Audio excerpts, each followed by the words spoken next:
দর্শক, হামের প্রকোপের আরও খবর জানাতে রাজবাড়ী থেকে যোগ দিয়েছেন আমাদের সহকর্মী সুমন বিশ্বাস। সুমন, সেখানকার হাম পরিস্থিতির সবশেষ খবর আমাদের জানাবেন।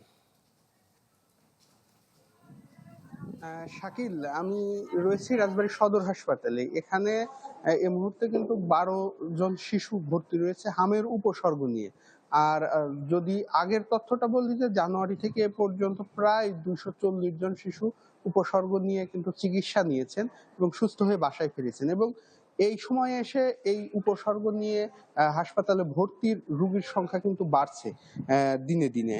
এবং এটি নিয়ে বেশ অভিভাবকরা উদ্বিগ্ন, কারণ গত এপ্রিল মাসের 20 তারিখ থেকে এই মে মাসের 10 তারিখ পর্যন্ত ছিল রাজবাড়ী জেলায় হামের টিকার বিশেষ ক্যাম্পেইন, এবং সেখানে 1,17,508 শিশুকে তারা লক্ষ্যমাত্রা অনুযায়ী এই টিকা দিয়েছেন। কিন্তু এই টিকা নেবার পরে শিশুরা কিন্তু আবার এই হামের উপসর্গ নিয়ে আক্রান্ত হচ্ছেন। এবং হাসপাতালে যে 12 শিশু ভর্তি রয়েছে, তাদের অভিভাবকরা যেটি বলছেন যে তারা কিন্তু এই বিশেষ টিকা নিয়েছেন, তারপরেও তারা যে শিশুরা হামের এই উপসর্গ নিয়ে ভর্তি হচ্ছেন, এটি তাদের চিন্তার বিষয়।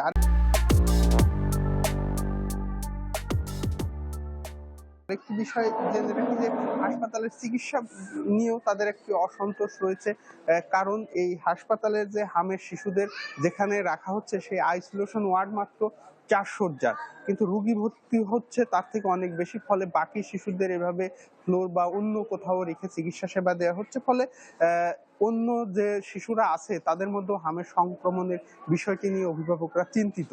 আর হাসপাতাল কর্তৃপক্ষ যেটি বলছে, এটি 100 শয্যার হাসপাতাল, সেখানে প্রতিদিনই এর ধারণ ক্ষমতার 2.5 থেকে 3 গুণ রোগী ভর্তি থাকে। ফলে সব ধরনের রোগীদেরই একটা কিন্তু শয্যা সংকট থাকে, এবং তার মধ্যেই তারা তাদের সাধ্য অনুযায়ী চিকিৎসা সেবা দিচ্ছে। এই ছিল এখানকার পরিস্থিতি। জি শাকিল। সুমন, আপনাকে ধন্যবাদ।